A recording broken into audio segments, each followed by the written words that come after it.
Let me welcome you to our special lecture this evening. I'm Jim Edmondson. I am Chief Curator of the Dittrick Medical History Center.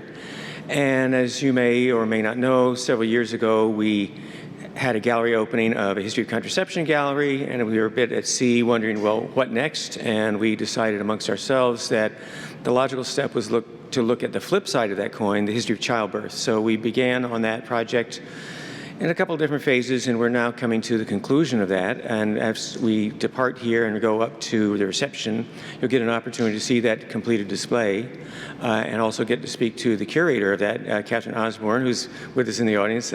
Catherine did the lion's share of the research and design of that exhibit, and we're very pleased with the outcome.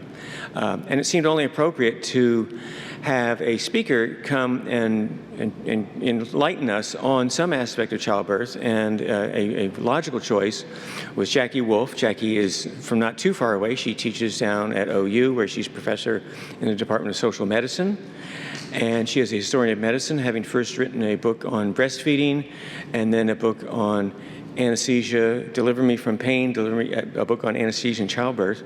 And so I asked her to come and speak on that topic this evening. And I won't say any more except that if you wait long enough, she will be your host at the American Association for the History of Medicine meeting, which she has kindly agreed to host at really OU, but that people in Athens will be sharing the responsibilities for that. And I'm chair of the annual meeting committee of the association, so I'm very pleased that this has happened. And I'm especially pleased for Jackie to be able to join us tonight.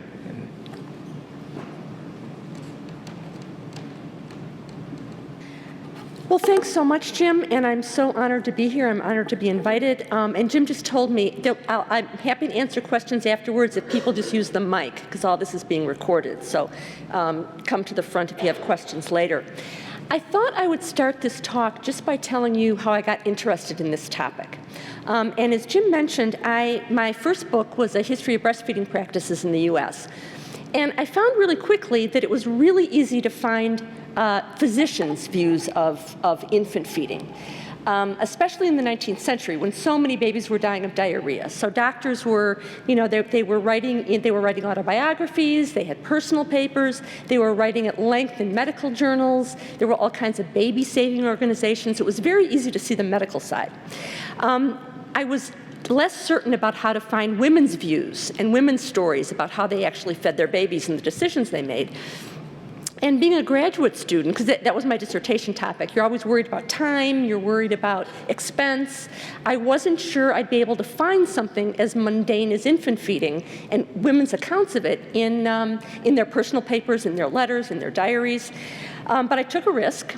And I went around to archives that have really rich collections, not of business papers, but of women's personal papers, who lived far from families, writing to sisters, writing to mothers, women who kept diaries. And sure enough, it was a eureka moment. Lots of rich thoughts of women as they struggled to care for babies.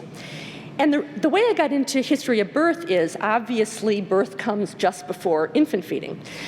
So I was so fascinated by the birth stories, and it wasn't like women didn't write about pregnancies. That was very private. Even in their own diaries, they didn't mention a pregnancy. And suddenly there'd be a phrase, I was confined with a sickness, and then a baby would appear in their lives. So I began, as I looked through women's letters and diaries, I actually scanned for the word sickness, not in reference to a baby, but in reference to the woman who was doing the writing. And sure enough, without fail, it would be about a birth, and then the baby would appear. I began to carefully, even though women didn't talk about their pregnancies, they did write about their births. And I began to take very, very careful notes about what women said about their birth experience.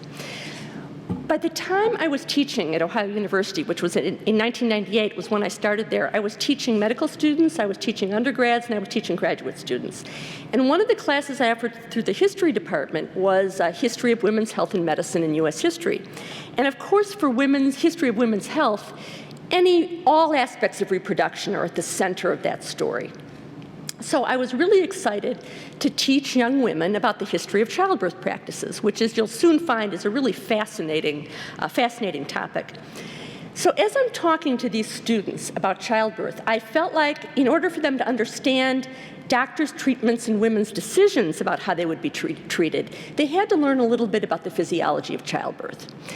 So I would begin to talk about the history of childbirth by explaining basic childbirth physiology.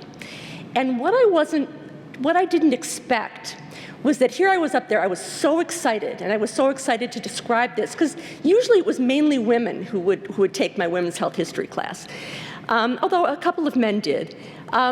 But it would be mainly a sea of female faces out there. And here I am all excited explaining the physiology of childbirth, and what was being reflected back at me was absolute horror and fear and terror. And I actually had one young woman in one of the early classes who verbalized it for everyone. She raised her hand and she said to me, "I want my epidural in the hospital parking lot." That's what she said.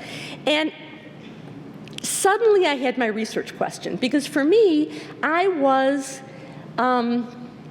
came of age during the heyday of natural childbirth.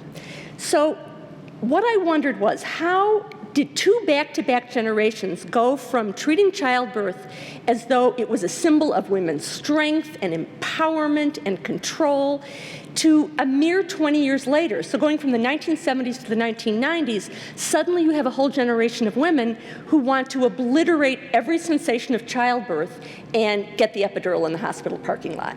What happened? What was the change? What caused that incredible change of attitude? So that became my central research question, to use all those notes that I had set aside about birth, not quite knowing what I was going to do with it. There was something else that I had observed as I was keeping those notes. So now you know what my research question was from the women's end.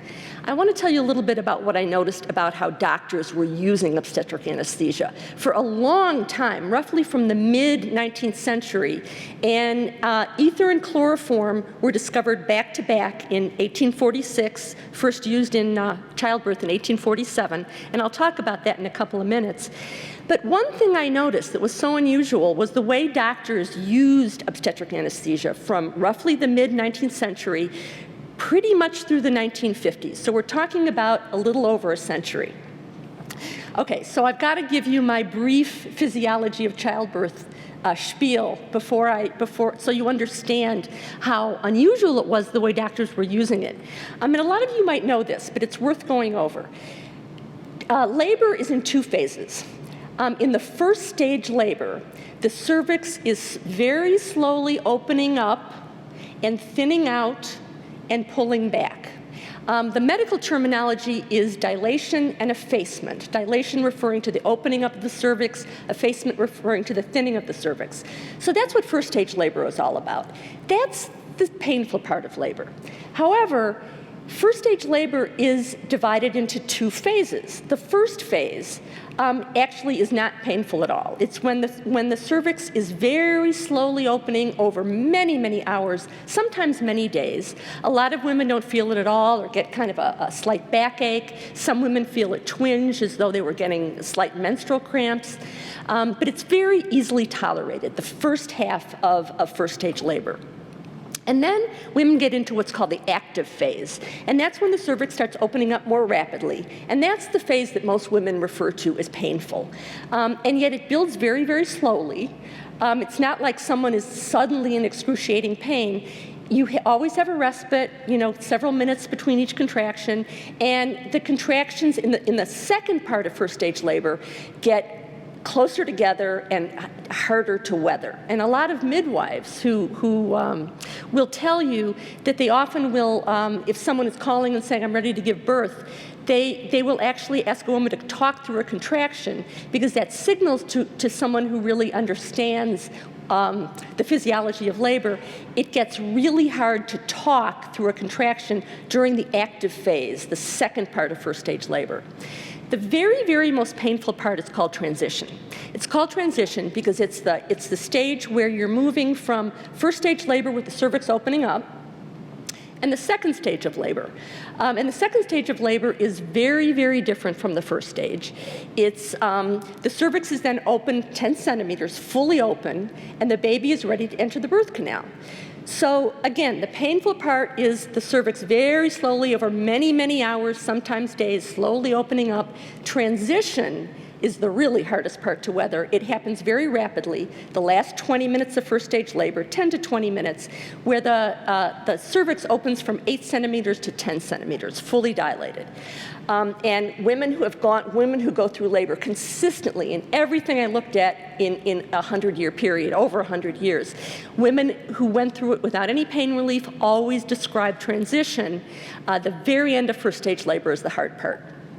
Okay, now you have the fully open cervix, you're done with first stage labor. And then the uterus, which is really a giant muscle and can exert up to 50 pounds of pressure, suddenly begins acting like a piston to push the baby out of the uterus and into the birth canal. This is the part of labor that women, let me quote women.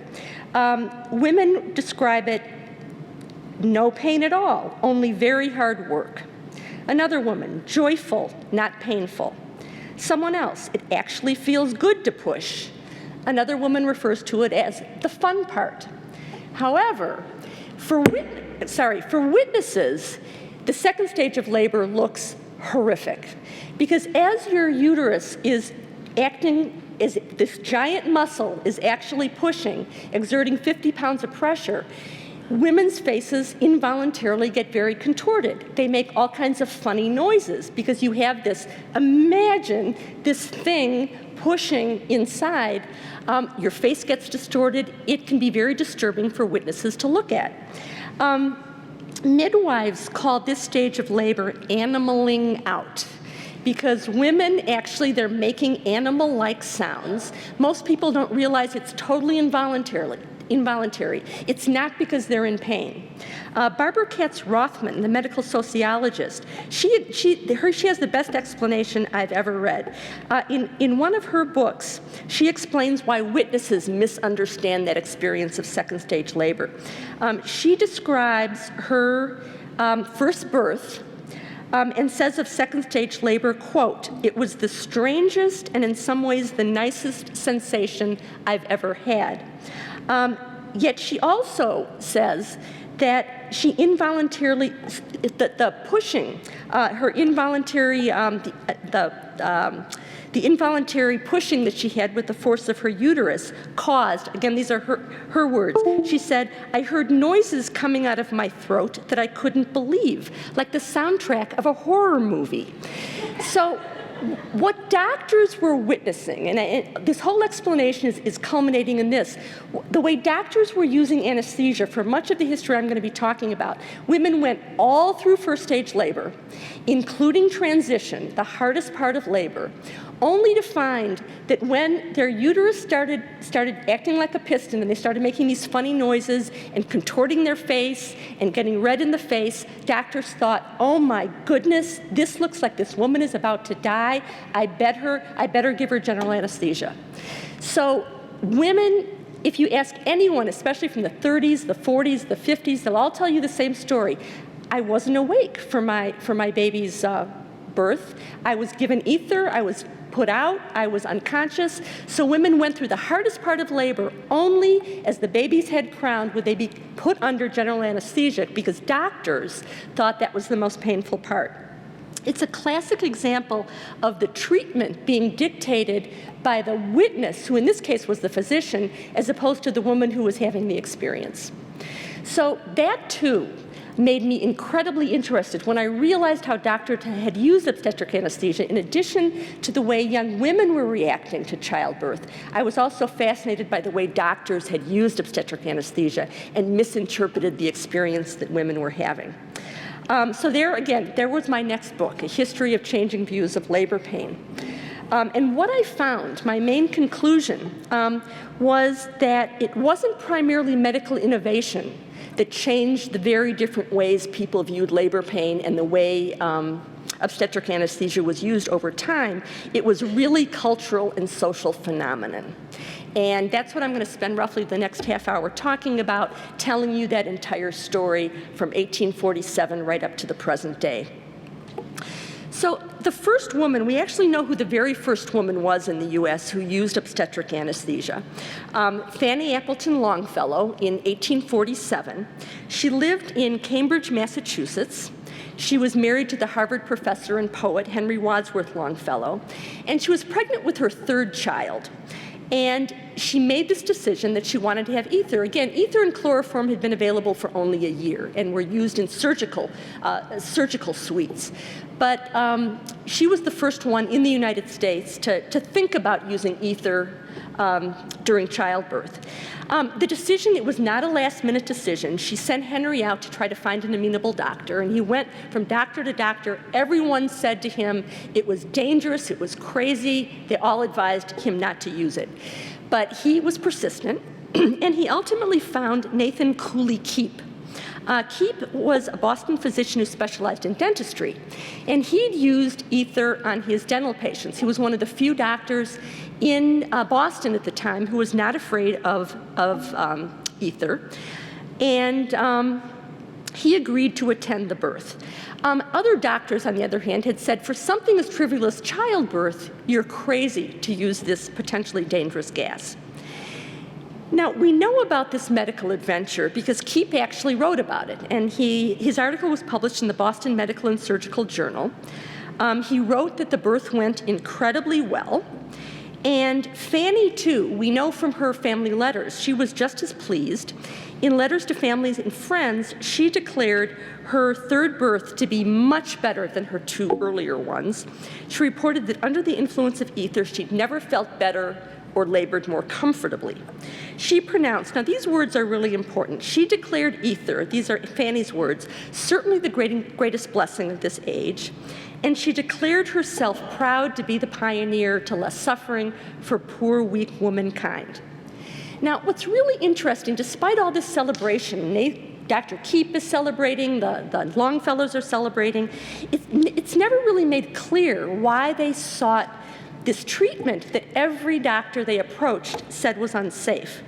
Fanny's first two births offer us absolutely no clues. Both Henry and Fanny report those births were pretty easy. Those are their words. What I think happened was that Fanny's pride in her ability to offer hope to so-called poor, weak womankind offers us a clue as to why Henry went out to search for a doctor who was willing to give his wife ether. Historians have described the middle and upper class women of this era as fashionably sick. That's the judgment of historians who have looked at this era. Frailty and lethargy were a desirable part of female identity. That's what made you attractive. In this context, obstetric anesthesia was a solution to two social problems. What seemed to be the inherent sickliness of especially upper class and middle class white women, and the nation's plummeting fertility rate, especially, again, among that same demographic, upper and middle class white women. Between 1800 and 1900, the fertility rate of white women of childbearing age was cut in half. From 7.04 children on average per woman of childbearing age to 3.56 children. Doctors believed, I mean, we know now, women historians who have looked at this know now this was really about negotiation and cooperation among partners, deciding the size of their families. But at the time, doctors believed that weak women were choosing not to give birth because it was so horrifically painful. And they assumed that ether would, in their words, rob childbirth of its chief terror, meaning unbearable pain. And they thought that would encourage, the use of ether would encourage culturally desirable women to have larger families. This was a time of anti-immigrant sentiment, not so much unlike today, and the hope was that obstetric anesthesia would ensure that the country would not be overrun with immigrants who tended to have larger families. In another era, obstetric anesthesia might not even have caught on, or at least caught on that early. But in the age of number one, the fashionably sick woman, two native-born white women deciding to have smaller families, and a lot of anti-immigrant sentiment, and the fear that immigrants would soon be outnumbering native-born Americans, obstetric anesthesia found an eager audience. One of the threads that you're going to find as I tell you this story from generation to generation is that anesthesia, obstetric anesthesia, was really a highly political tool. the administration of anesthesia was actually portrayed accordingly. It was portrayed in obstetric textbooks appealing to a specific class of woman, to appeal to the right woman, as a genteel process that was tailor-made for delicate women. Here we have an allegedly typical woman inhaling chloroform during labor, and you can see she's in labor, but look how she's dressed. So clearly the message is this is the kind of woman who would benefit from this treatment. But it was also a really dangerously haphazard process. This is the reality of the way it was used.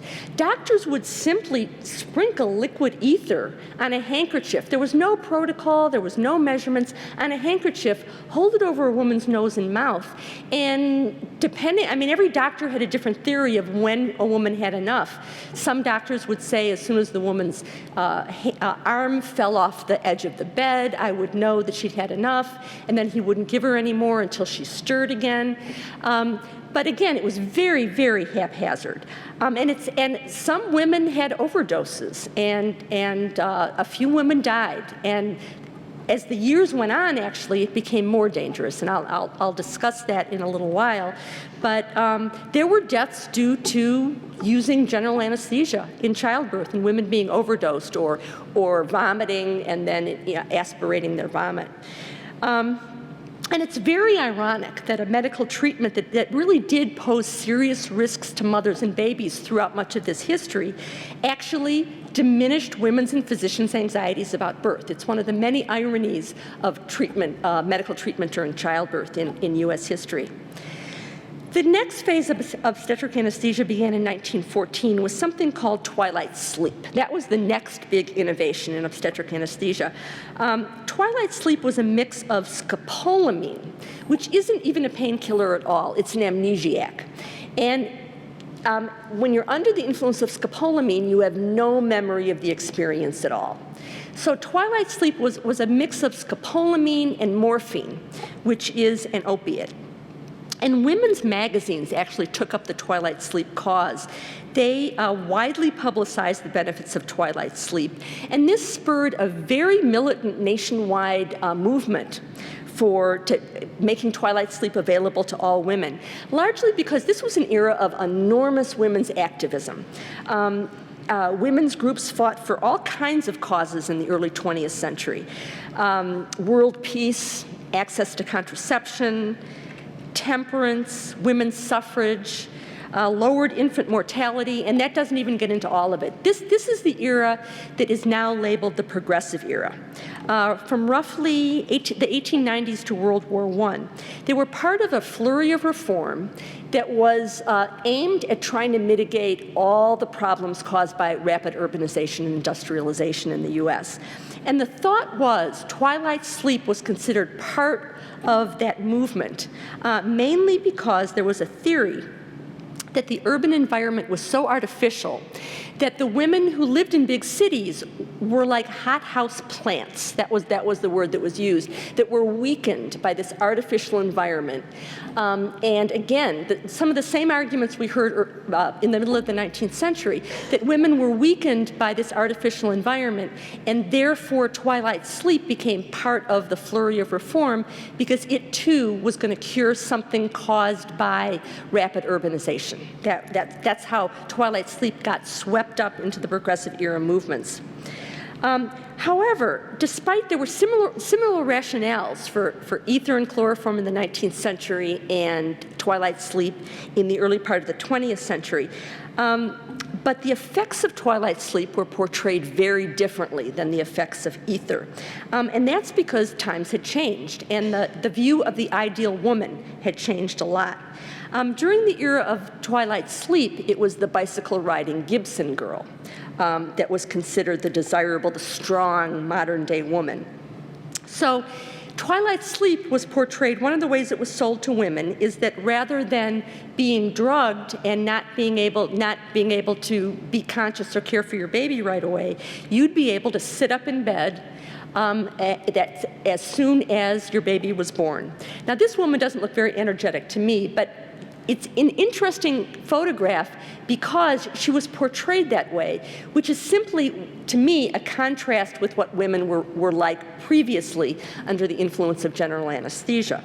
Because this woman is, this photograph, this is, almost immediately after the birth. And due to the crusade, there was also a big crusade, again, part of the progressive era, to lower infant mortality.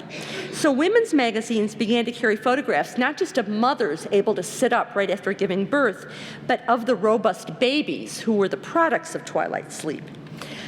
Here we have children who were born under Dämmerschlaf. The twilight sleep came from the German word, literal translation, Dämmerschlaf, which literally means twilight sleep.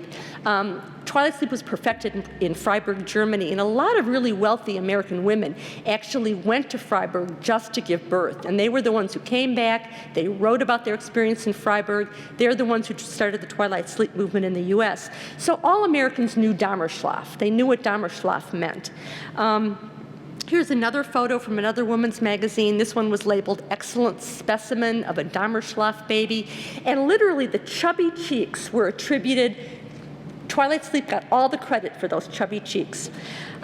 Here we have 4 Dämmerschlaf children, just the twinkle in their eyes. Everything was credited to twilight sleep. This next photo is really my favorite. It's fuzzy, but let me describe it for you. This picture's caption informed readers that the 6-year-old boy, who's on our right, his mother's left, and you can't see it because the reproduction is so bad, but he's kind of frowning. He was born the old school way, which that's kind of caused his grumpiness, is the implication. The 4-year-old girl, who's 2 years younger than her brother and already slightly taller, the caption says she's, quote, rapidly outdistancing her older brother in physical development because she was born under twilight sleep.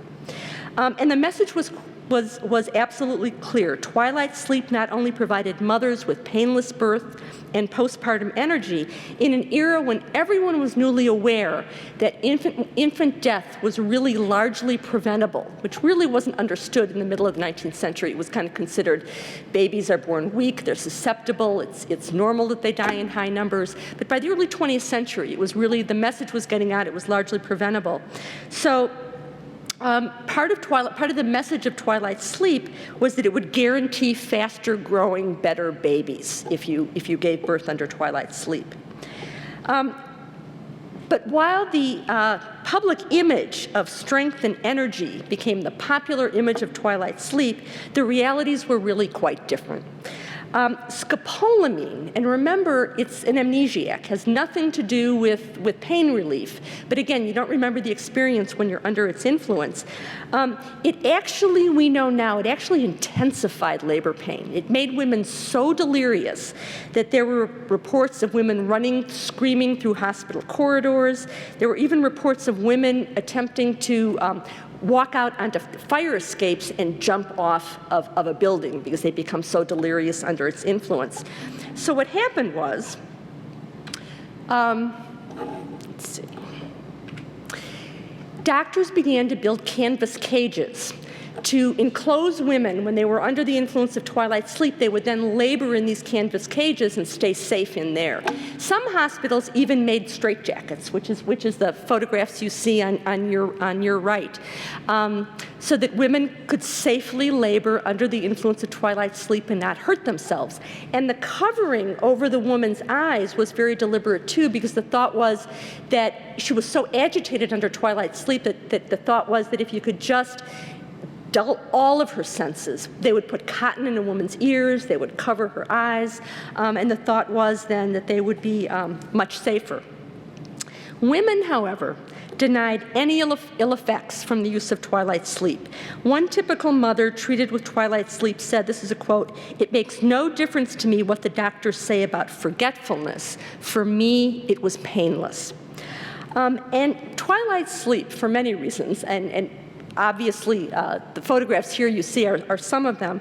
It didn't remain popular for long. And another reason was one of the biggest, most public advocates for twilight sleep, Mrs. Frances Carmody. I've never been able to find her first name. Everyone was Mrs. and used their husband's name. She died in childbirth, and that became very well known. It apparently had nothing to do with the twilight sleep, but that kind of made everyone back away from the morphine-scopolamine mix. But twilight sleep did instigate one incredibly important permanent change in obstetric protocol. Before twilight sleep, only the most desperate women gave birth in hospitals. Women who were widowed, women who were single and rejected by their families because they were pregnant. Home birth was the absolute norm, and only if you were absolutely desperate did you give birth in a hospital. But the exacting protocol required by twilight sleep necessitated and normalized hospital birth for the first time of women of all classes. It took about, it wasn't until the late 1930s that roughly half of all births in the US took place in the hospital. So it took some time, but twilight sleep was one of the major entrees into the hospital. By the end of the 1930s, again, this is about 15 years after the heyday of twilight sleep, by the time half of all births were taking place in the hospital, it was really interesting the way doctors were beginning to portray childbirth. Because in the 19th century, doctors had kind of honored so-called, this is their terminology, primitive women for the way they were able to weather birth, and frail urban women couldn't do it so well, but the primitive women were really strong. Civilized mothers, as they put them, civilized mothers. They would be kind of mournful that civilized mothers need so much help to give birth. By the 1930s, there was an opposite portrayal. Women now who were so-called primitive were being maligned. Here one doctor in his obstetric text says, he talks about the, quote, primitive mother squatting on her bed of leaves, suffering an animal-like silence. And then the positive contrast now was the contemporary American woman who gave birth, quote, in a dreamy, half-conscious state, awaking in smiles, a mother with no recollection of having become one. So it was completely flipped over what was a good portrayal and what was the bad portrayal. And women conjured similar images. To quote some women, in a 1940 article in Harper's Magazine, one mother ridiculed, these are her words, the uncivilized, coarse pioneer who gave birth to a baby behind a bush on the Oregon Trail, like the squaw they always tell you about. She was grateful that the torment of birth had, quote, eased a lot since Grandma's day, thanks to Nembutal, gas, cyclopropane, and all the rest. And that's when you see obstetric journals. So we're talking about the 1940s now. Every other page in the medical journals that doctors read was an advertisement for a different kind of obstetric anesthesia. After World War II, the anxiety elicited by the Cold War encouraged similar support for obstetric anesthesia. And again, every time you read words, especially now when you're looking at women's magazines, and they would talk about birth, they would talk about anesthesia, it was always tied in with contemporary social and political events. So during the Cold War, in an era when Americans feared domestic as well as foreign threats, some physicians began to argue that obstetric anesthesia had the power to eradicate all kinds of dangers. Mothers who gave birth under the influence of anesthesia were, this is a quote, not mental and physical wrecks as the result of childbearing, and so they have the wherewithal to rear healthy and happy citizens, not communists, fascists, or Nazis. So again, here we have obstetric anesthesia, and it's being connected with the availability of antibiotics. We're in the post-war world now, after World War II. And the availability of antibiotics really marked a turning point, which most contemporary Americans don't appreciate, in the way the public viewed physicians, the way they viewed medical treatment. One physician remembered, this is a quote from a doctor, "That was a very heady experience for a doctor because while we were busy doing things for people all the time, we really weren't doing any curing. Then came the antibiotics and it seemed like we were curing everybody." Now this is pretty recent. I mean, I know for you young folks out there, it doesn't seem like World War II was just yesterday, but it really is, I mean, it really is true that you know, there were certain things that doctors could do, and there were certainly surgical procedures that they could do. But antibiotics were a really turning point in medical history. And in this context, obstetricians began to administer not just that last-minute general anesthesia, but they began to layer multiple drugs throughout labor. Only, again, then to give the general anesthesia on top of that in the delivery room. And I'll describe some of those in a minute. I mean, it was an extraordinary protocol. I mean, women were, the layers of drugs can't be exaggerated.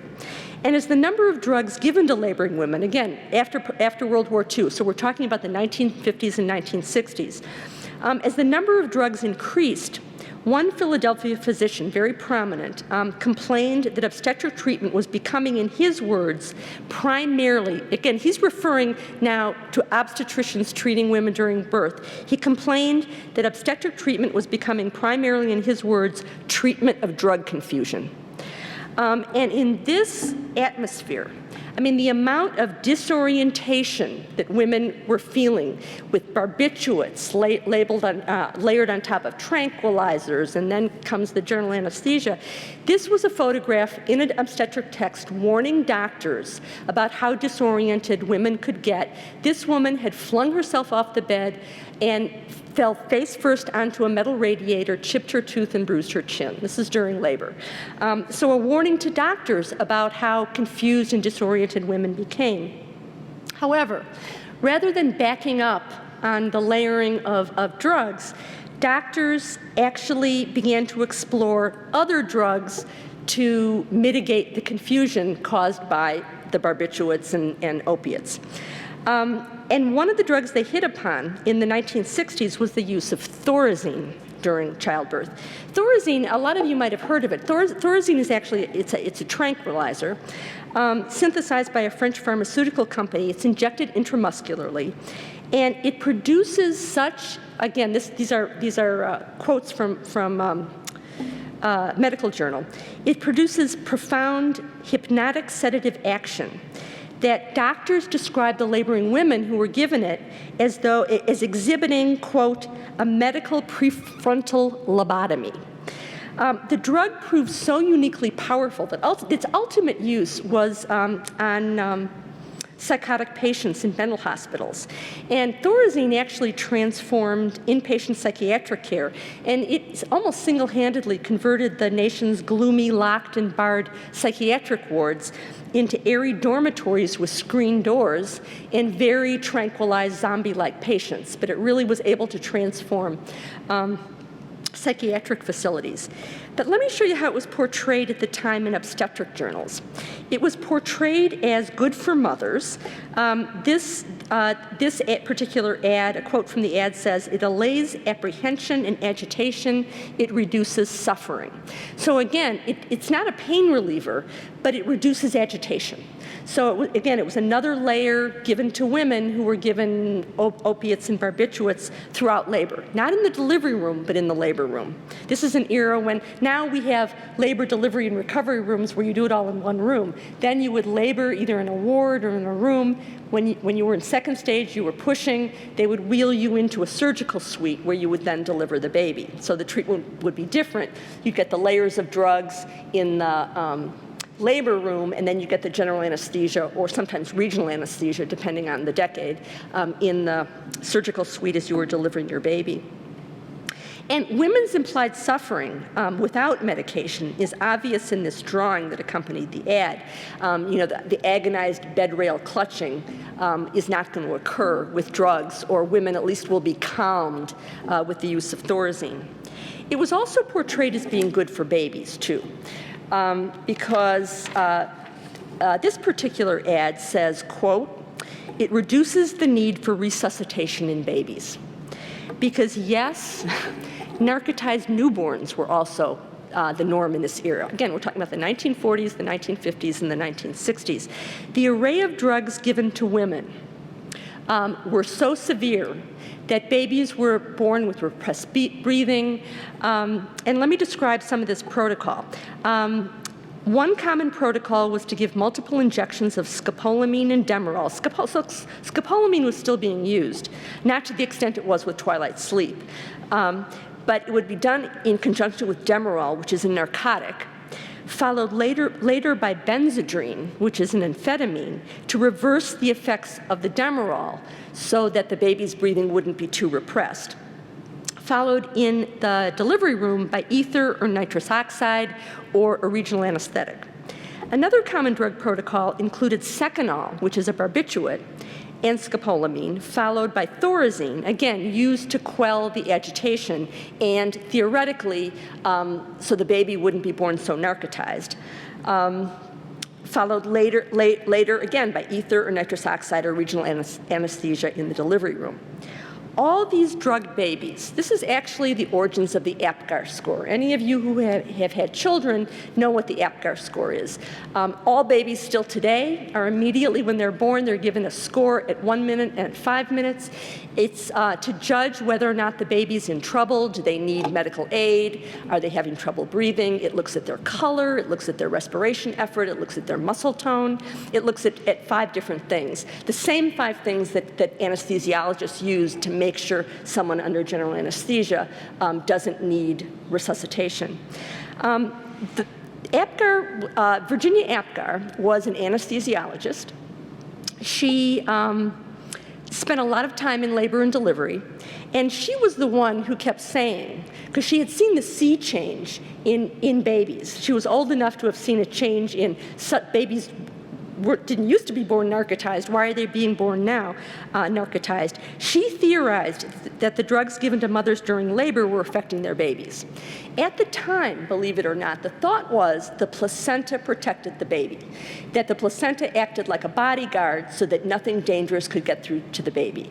We know now just the opposite is true, that it acts like a sieve, like a sponge. The baby gets first call on everything that the mother ingests.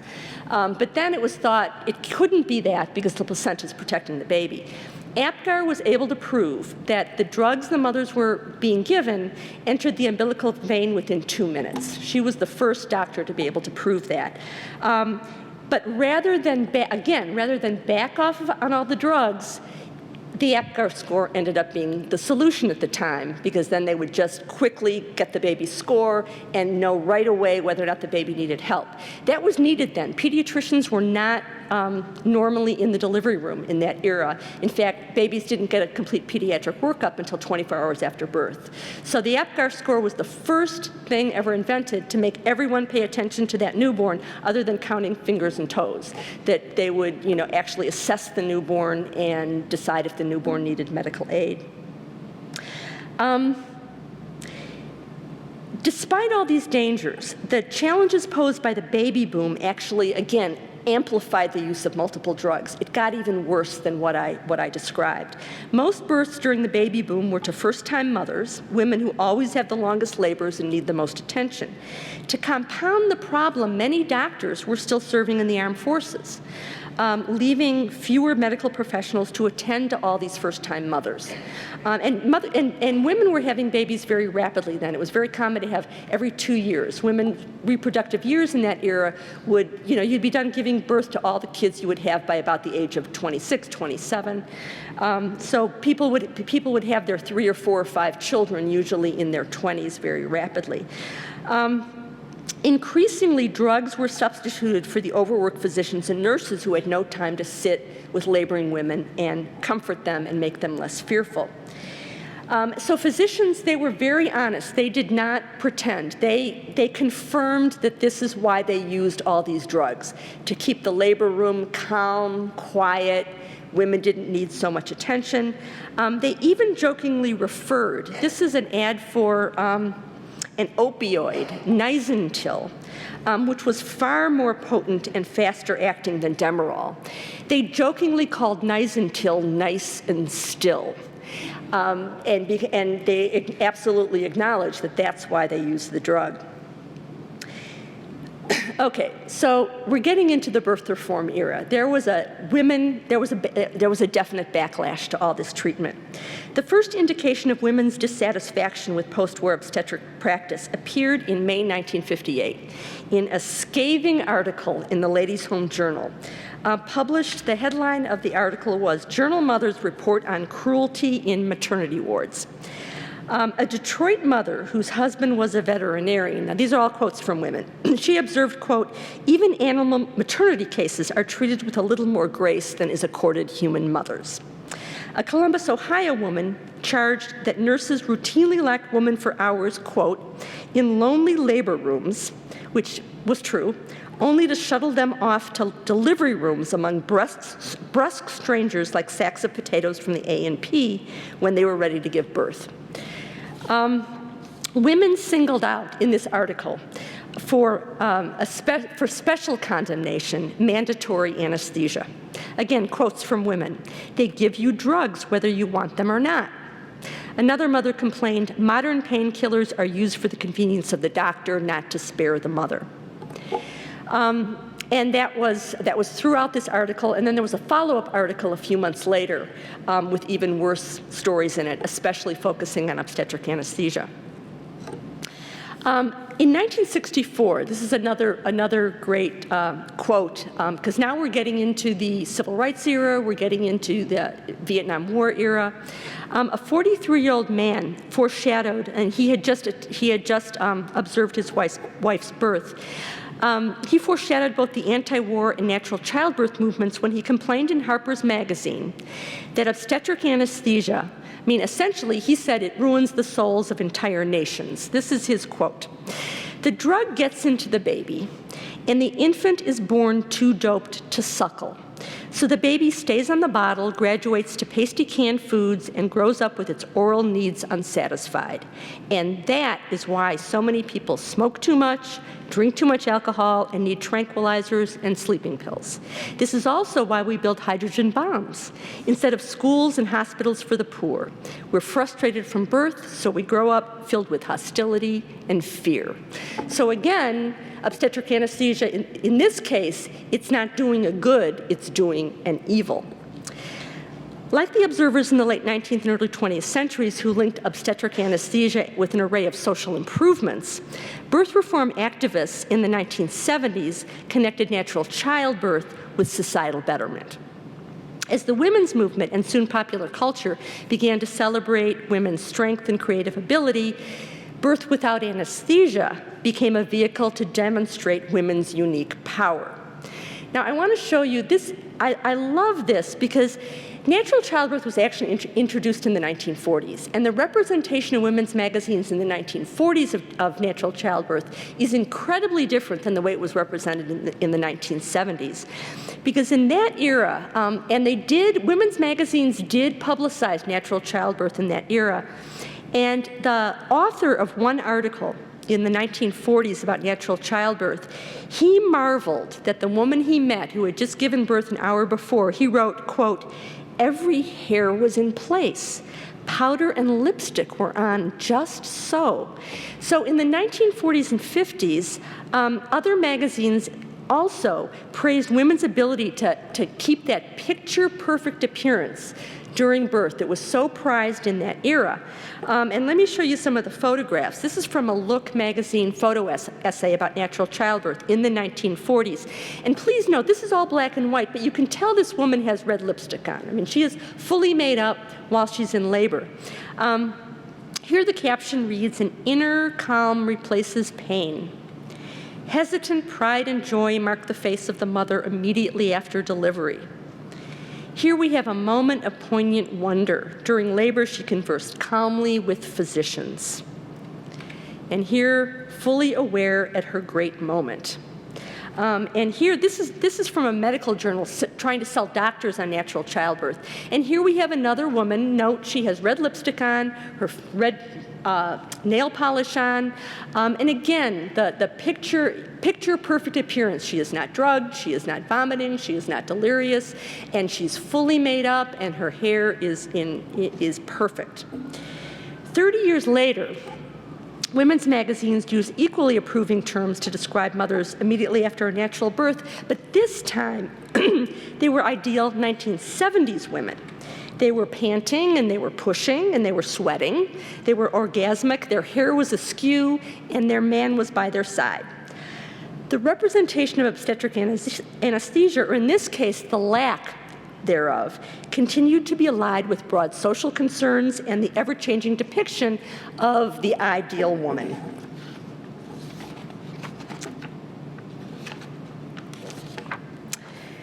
And in this era, again, the whole narrative flipped. While mothers had once compared their agonizing unmedicated births with their heavenly anesthetized births, now women were doing the opposite. They contrasted their dizzy, nauseating, barely remembered, drugged births with their subsequent thrilling, invigorating, empowering, fully felt natural births. Our Bodies Ourselves, which first came out in the early 1970s, and it still comes out periodically, the Feminist Health Manifesto, written by the Boston Women's Health Book Collective, reassured women that, quote, giving birth does not have to be lonely and frightening. We can prepare ourselves. And that became kind of the mantra of the women's health reform movement. We can prepare ourselves for everything, not just for childbirth, but for breastfeeding, for contraception, for physical exams. We can educate ourselves. Women began to question even the most well-accepted aspects of birth practice in the U.S., inciting the significantly lower maternal and infant mortality rates in Western European countries, which still to this day have significantly lower maternal and infant mortality rates than we have here. Our Bodies Ourselves was challenging the bedrock of American obstetric care, that is, doctor-attended hospitalized birth. Because in Western European countries, midwife-attended birth was the norm, and still to this day, home birth is a norm in many Western European countries. As the women's movement and soon popular culture began to celebrate the strength and creative ability of women, birth without anesthesia became a vehicle to demonstrate women's power. And in accordance with the budding environmental movement, feminist activists in women's health reform also argued that natural childbirth made labor safer because it kept that, all those drugs away from the baby, away from the mother, and it saved them from dangerous drugs and medical procedures. However, within a decade and a half, and this is what fascinated me about my students mirroring terror and horror as I talked about the physiology of labor. Within a decade and a half of the heyday of the birth reform movement, natural childbirth became an object of ridicule. Birth without medication was no longer invigorating and transforming. In fact, it was crazy. As one women's magazine advised, here are some quotes: birth is not an extreme sport. This is from the 1990s.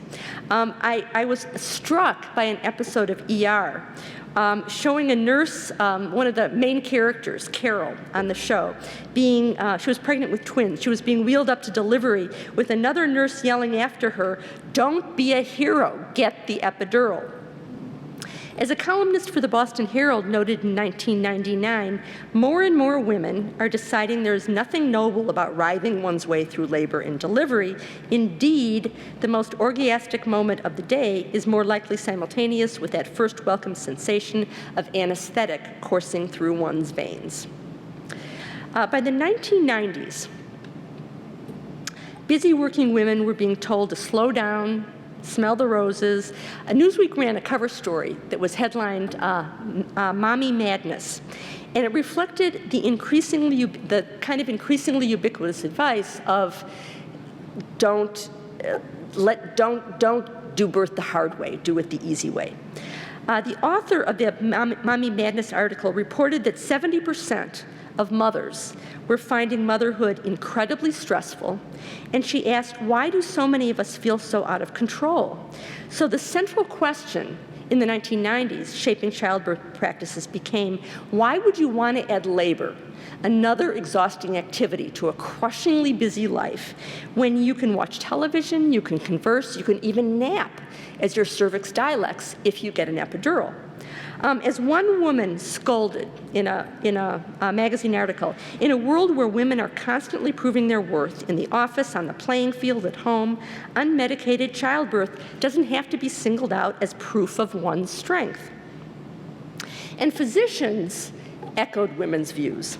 Many expressed impatience, really almost outright revulsion, for any woman who wanted to forego the anesthesia or epidural, which is, it's regional anesthesia, or expressed an interest in natural childbirth. In a July 2006 Boston Globe magazine cover story, this was one of my favorite quotes ever. An assistant professor of pediatrics at the University of Massachusetts, he likened any woman who would eagerly anticipate natural childbirth with a suicide bomber. He wrote, this is his quote, "It's an interesting secular variation on a religious narrative where unbearable pain suddenly transmutes to boundless joy, just as men blowing themselves to bits with suicide bombs think they will immediately appear in a paradise of virgins." In this atmosphere, newspapers and magazine articles began to portray epidurals as the ideal antidote to labor pain. As one woman explained about her decision to have an epidural during birth, she said, "I wanted to make it as pleasant as possible for all concerned. I wanted to make it easy." So while some women had extolled natural childbirth because it allowed them to be in control, today women praise epidural anesthesia for the exact same reason. They say it allows them to maintain control. The definition of control, of course, has changed from one generation to another.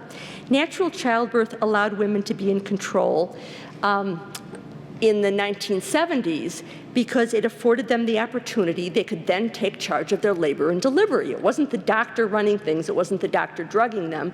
They were in control. Today, epidural anesthesia allows laboring women to be in control because under its influence, women can relax, they can maintain their composure, and they can socialize normally. These two definitions of control reflect the contrasting identities and concerns of two back-to-back generations of American women. So as you can see, the social context and justification for obstetric anesthesia has changed often in the last 150 years. Yet the fundamental, sometimes incredibly bitter debate among physicians and women about the nature of labor pain and how to treat it hasn't. This debate, throughout this 150-year period, is represented by two general positions, which haven't changed. One side argues that birth is primarily a physiological event, and yes, it requires skilled and attentive medical presence, but largely they should have hands-off care. The other side argues that birth is primarily a potentially pathological event that requires, again, a skilled and attentive presence, but largely hands-on medical care to avert the potential pathology. When it comes to obstetric anesthesia, these two sides are represented by two contemporary statements. One side argues, quote, "There's no other circumstance where it's considered acceptable for a person to experience severe pain amenable to safe intervention while under a physician's care." And this is the side that argues that pain relief during labor is important. The other side observes obstetric anesthesia is unique in medicine in that we use an invasive and potentially hazardous procedure to provide a humanitarian service to healthy women undergoing a physiological process. So even though the rationale for the use of obstetric anesthesia changes as women's roles in society change and as societal concerns change, the same fundamental debate has been threaded throughout this history, with the popularity of one argument waxing as the other argument wanes. So thank you.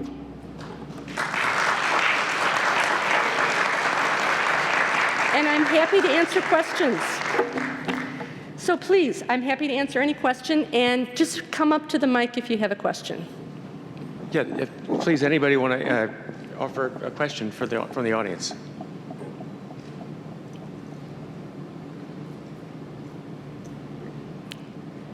And I should say, for those of you who haven't seen the exhibit up on the 3rd floor, you must see it. It's just outstanding. Hi, thank you for the talk. I learned a lot. But I have actually 2 questions. One being, like, what trends are you noticing today? And the other, I'm just kind of curious what your take on this whole subject is, given what you know. In fact, thank you for that question. In fact, the book I'm working on right now is a social history of cesarean section. And the 2 trends today, the 2 salient characteristics of childbirth today, well, actually 3, are, yes, high epidural use, that hasn't ebbed, but also a very high induction rate of labor and a very high cesarean section rate. And the induction rate, I would say, the same source of high epidural use is also driving the induction rate, because women are mainly working now, and they need to plan everything. They need to plan if their parents can be in town when the baby's born. They need to plan for when they have work off and what projects they need to finish up at work and who's going to do their work while they're gone. They need to plan ahead, so they need to know the day they're going to go into labor. So many women are opting for labor induction, which traditionally has led to all kinds of problems. It can lead to medically caused prematurity of babies. Now, I mean, it got so serious that now the American College of Obstetricians and Gynecologists even says, don't induce before 39 weeks. Before it was thought, oh, 37 weeks is okay, 38 weeks is okay. So you have the high induction rate. And you also have the high cesarean rate, which is now 1 in 3 women now give birth by major abdominal surgery, which is a whole nother story. And again, it's going to be a book-like treatment, which is what I'm working on.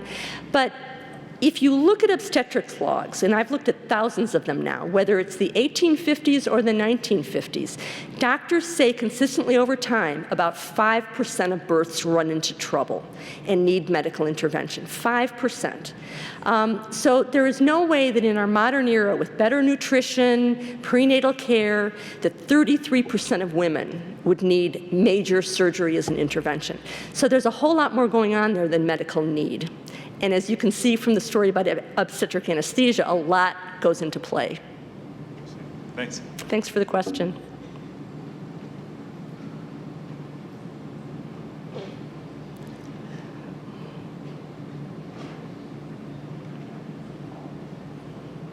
Thank you very much. I enjoyed that a lot.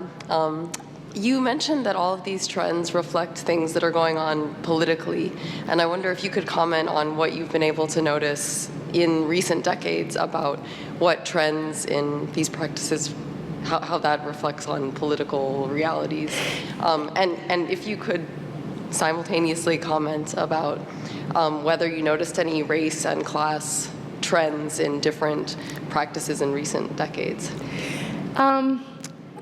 That's a really good question. And I can talk a little bit about my current research in terms of cesarean section. The very first, I would almost say guinea pigs of cesarean section, there was a medical statistician in the 1870s. The reason we know a little bit about cesarean section from the 19th century is because he was fascinated by cesarean section and took it upon himself to collect as much data as possible. And his papers are at the University of Minnesota. He was able to collect 85 different stories of cesarean birth, only 35 of which were published. And his data shows that the bulk of cesarean sections in the 19th century were performed on black women, and most of them were slaves. And in that era, all the focus during childbirth was on saving the mother as opposed to saving the baby. Cesarean section really is about, at least theoretically speaking, about rescuing a baby from who knows what kind of danger. Theoretical, whether it's the heartbeat but in that era, clearly it was slave women who were operated on because perhaps, and conjecture is, perhaps the mother was sick and the baby was more valuable to the slave owner than the mother was. So you certainly see race, you see class throughout a lot of that history, step by step. Today it's not that clear because there isn't data that's that clearly available. So I can speak of, it's harder to talk about now. Also, the records we have from hospitals, and again, 19th century hospitals, it was all working class women, all impoverished women, all homeless women. So most of our medical records, even from the 19th century, rather than being about women who gave birth at home, the best records we have are actually of working class women. Unfortunately, though, it's hard to compare and contrast. We have the doctor's statistics and the doctor's words. We have fewer of the women's point of view and the women's words, so it's harder to glean.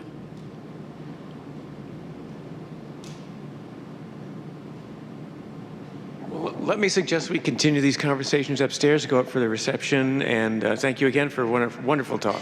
Thanks.